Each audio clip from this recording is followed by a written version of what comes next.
I started to notice a bit of a trend. If there isn't a plan, the cash flow suffers. And usually a lack of planning is totally from a lack of clarity. So low clarity equals confusion, and confusion equals low cash flow. You are listening to Amplify Your Success Podcast, episode 410. And today I'm going to share 5 ways that you can plan now for expansive growth in 2025. You ready for this? Let's get started. Welcome to the Amplify Your Success podcast. Get ready to ramp up your revenue, amplify your impact, and make your mark in the world. This is the show for experts, thought leaders, and service professionals who want to shatter their limits and achieve that next level. You're going to find out from other experts and influencers how they made it. Now, let's get amplified. Hey there, inspired entrepreneurs and business leaders. It's your host, Melanie Benson, authority amplifier and possibility igniter for expert-based entrepreneurs. And today, I want to talk about everybody's favorite subject, and that is planning. Now, before you run for the hills or stop the episode because you're like, planning, no, I just want to acknowledge that if you're highly creative and you tend to like to have a lot of freedom in your choices and you want to lean into what you feel inspired to do right now, I just want you to know this is actually for you because there's something about integrating that intentional, like, what do I feel like doing now with, let's just call it a intentional strategy for where you're going to put your time and attention. So I'll talk a little bit about what to do if the plan needs to change a little bit later, but I just want you to really get that what I'm talking about today was a complete game changer for me, somebody who loves to have freedom and who really likes to feel emotionally bonded with what I'm doing. And I kept finding myself going, I don't want to do that. And then resisting planning because, well, what if I change my mind? I had a client many years ago who used to tell me he was a really successful guy, but he wanted to change the direction of his business a bit and he wouldn't follow a plan and he wouldn't set goals. And I was like, well, what is going on? And he said, if I don't do the plan, I'm going to feel bad about myself. I'm like, no, no, that's not what this is about. This is about setting up a framework to be successful in. And this allows you to have more freedom because it helps you perform better. Ultimately, what I want for you is to stop winging it. Stop being reactive. I need cash flow, so what can I do next? And set intentions and set your framework for where you're going so that it's not like weeks gone by, months gone by, and you're like, oh man, I never did that thing. Instead, you have the ability to use your resourcefulness, your productivity, your mental power, and if you have a team, your team's bandwidth properly to achieve that next level success that I know you want and you think about it, and maybe it's felt very elusive to you. So I want to admit planning ahead has been one of the hardest muscles I've ever had to develop as a business owner. It is very important for me now to have a plan because when I don't plan ahead, my cash flow suffers. I notice that when my clients don't plan ahead, their cash flow suffers. But it's not just having a plan, it's having the right kind of plans. Okay. And so having clarity on the things that are going to move the needle for you is really important because low clarity equals confusion, and confusion often leads to low cash flow. When I got good at planning, and you adapt within the plan. I love this concept. I used to teach it all the time. It's the 80% plan. You get 80% there, get 80% clarity, 80% documented, 80% of the things worked out. And then there's 20% you just got to figure out as you go. I just wrapped up a campaign where we had 20% of it figured out, or sorry, 80% of it figured out, but 20% of it had to change. We added a couple things. We're responding to the market, and it's much easier to do that if you're not creating everything in the moment. My overwhelm is less, my results go up, and my team performs better. Okay. And you can collaborate more effectively with other people because you're planning ahead. Because let's face it, a lot of the people that you might want to collaborate with, they have plans 90 days out, 6 months out. And if you're not on their radar and you're inviting them to collaborate with you, it's probably not going to happen because they've already made commitments. So let's talk about the right kind of plans that are going to move the needle for you right now. And by the way, you may look at this as a 1-year plan, a 6-month plan, or a quarterly plan, but just get better at these plans. So plan number 1 is your visibility strategy. Now, I talk about all the time visibility. I think of visibility strategy as the way that you get in front of audiences and generate leads and attract interest. It's getting your lighthouse message in front of the right audiences where people can say yes. This is not just for clients. This is also going to get you other visibility opportunities. As I was preparing for this episode, I literally had one of my clients in the Visibility Accelerator Club post and say, hello, this is working. I shared an episode that I was featured on. Somebody I've known for 10 years. We hadn't talked, but he saw my post about it, reached out and said, I'm going to book you to speak now for my February event. Okay, it works when you work it. These are the kinds of things. That's what I talk about. It's borrowing the $1 million visibility streams that are out there. They already exist.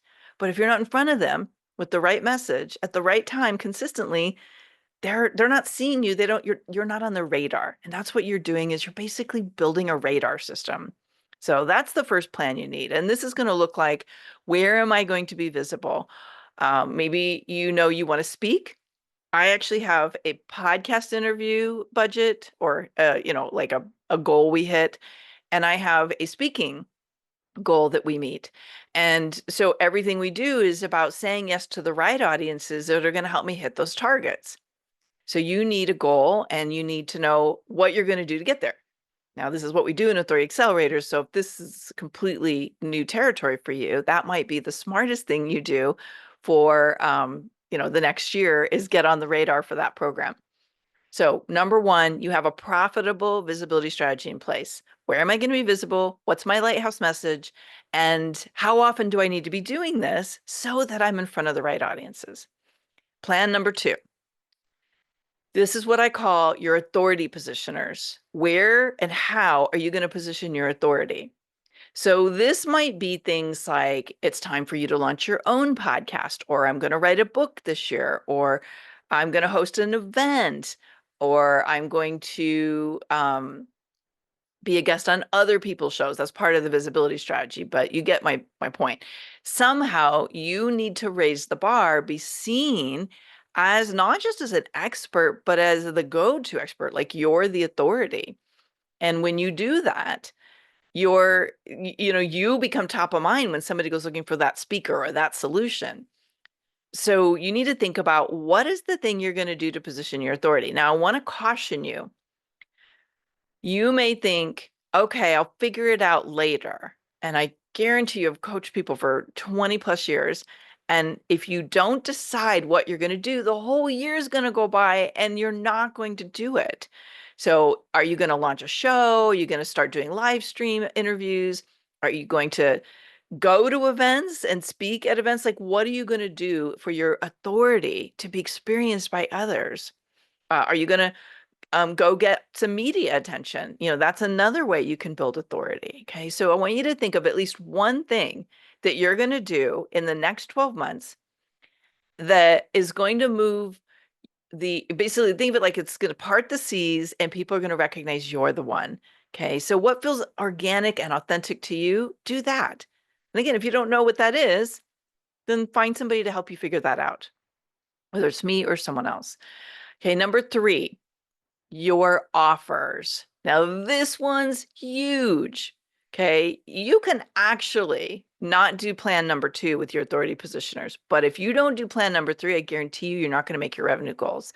You need to map out, what are you going to sell and when? What offers are you launching? What offers are you going to run a campaign on? How are you going to move your audience to recognize? Are you going to do email campaigns? You're going to do a webinar? Like, what are you going to do? And when are you going to do it? So plan number 3 and plan number 4 really go together well. Plan number 3 is, what are you going to offer and when are you going to offer it? Now, if you have an evergreen offer, great. You know that on a regular basis, you need to be doing things that drive traffic to your offers. So it's a consistency thing. And plan number one, your visibility strategy can support that. But if you do launches or you open your doors and you close your doors, or you do things more as a kind of a bump, you're going to put something in front of your audience for a little while and then not sell it. You need to have a schedule for the whole year of when you're offering what. This was so hard for me for a long time. And I found that two things were happening because I didn't plan this well. One, all of my offers started to get jumbled together. And it's like, oh, we got to do this and this and this. And everything was like on top of each other. And we didn't have space to properly inform our audience and invite them to say yes to something. And sure enough, as soon as we were done with one thing, we were having to start another promotion because it was all jumbled together. Because that's what you do when you need revenue. That's what you do when you don't have a plan. You're like, we didn't do anything to enroll. So when you what I call reverse engineer your revenue to your offering schedule, and when are you going to offer certain things? What are you focusing on that month or that quarter? Everything starts to be hitched together. So you can focus on one thing and then know that's selling the next thing, and then the next thing and the next thing. And you can make really good, feel good and intentional decisions about how you're going to structure your offers to your community. Now, the reason why I say your offers and your plan number 3 and plan number 4 are going together is because plan number 4 is your sales triggers. This is what I call what's called an enrollment event or a conversion event. This is the most misunderstood thing among the coaching marketplace. So if you're a coach and you're like, why are people not responding to my offers? It may be that you're not using enough sales triggers. A sales trigger is an event that you host that pulls people who've been in your orbit in some way, shape, or form. They're on your list, they're in your social media, they're listening to your show, they've experienced you in some way, and they're not doing anything. You move them into a time-sensitive opportunity to hear about your offer and say yes to it. So when we offer my masterclass, that's a form of a sales trigger. Next in the next year, you're going to see us offering more events. That could be a sales trigger.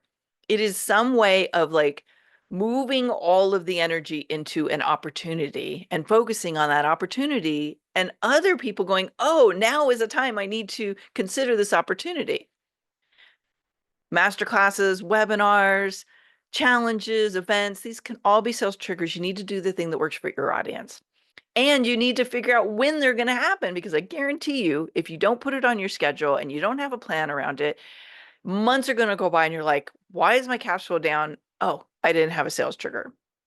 So let me recap so far. Plan number 1 is a visibility strategy. Number 2 is an authority positioner. What are you going to do specifically to raise your profile and get people to recognize you're an expert that they want to listen to? Specific platforms that elevate your visibility, if you will, your expertise. Plan number 3, your offers. When are you going to do them? And what are they going to be to make your revenue goals? Plan number 4, your sales triggers, the events that move people into action, get lurkers to become leads and paying clients. Plan number 5, we'll wrap up with this. This is one of my favorite things, and that's being intentional with collaboration partners. So collaboration can look a lot of different ways. Some people are very strategic. They do what is traditionally known as a joint venture launch. Some people are more casual, and it's really just about podcast swaps and starting conversations and these casual, hey, if you'll email for me, I'll email for you. Whatever range you're in, I want you to consider being intentional with it in the next 12 months. Because I got to tell you, collaborations are one of the best ways to build your list, to accelerate you getting in front of ideal clients who aren't buying from the other person. If you do collaborations well, there's no competition. It's pure collaboration. And collaborations can go on for years. I have people I've been collaborating with for 15 years, some of them for 10, some of them for 5 or 6. But if you do it very strategically and from a win-win-win place, these collaborations can be the fuel and the life force of your business. And I guarantee you, if you have felt burned out, like you're schlepping a really hard, big rock up a hill backwards on roller skates and it's not working, It's because you're probably trying to do all of your lead generation on your own. And if you're paying for Facebook ads and you're doing like really complicated launch strategies with lots of moving parts and you're wondering why it's not working, maybe you just really need to look at your collaboration strategy and figure out how can you lean on a few key people and get really good at cross-promoting each other and supporting each other. But you got to be intentional. We have a very intentional strategy we use with partnerships where there's win-win-win all the time. We're always nurturing them and we're always inviting them when it's aligned to share the work that I do with their audiences and vice versa. But I'm very selective and we're very strategic and intentional about the people we partner with. And I have worked on this for many years to really nail it down and make it feel good. So make an intentional process to collaborate with people. You might say, I'm going to pick 5 people to collaborate with this year, and then go find your 5 people.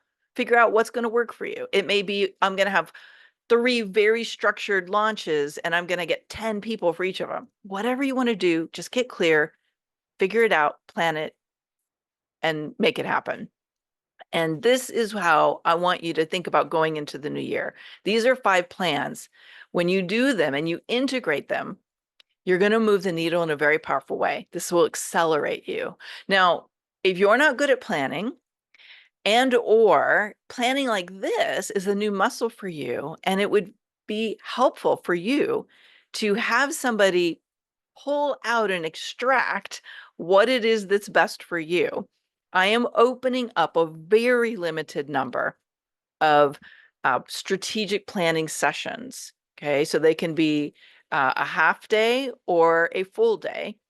And I am only opening up 5 of them between now and the end of the year.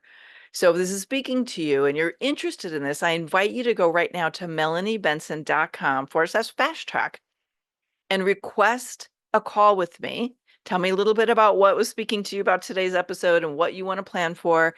And we can meet and we can talk about the strategic planning sessions I'm offering, because I can only fit in 5 of them through the end of the year. But if I can do one with you and we can really up your game and amplify you and your impact in the world, oh my gosh, what a powerful way to start the year. Okay, so head to melaniebenson.com/fast track if you are interested in exploring that with me. Okay, either way, I want to hear from you. What did you get out of today's episode? Which of the plans are you going to commit to implementing first? And how is this going to change your business for you? Thanks for tuning in today, Amplifier. We're going to keep this conversation going, and I want to hear from you how you're going to amplify your authority and make a greater impact. Before you go, please take a minute to give our show and our guests some love over on your favorite podcasting platform. Subscribe, rate, and review. Leave your full name, and I'll spotlight you and your authority on social media.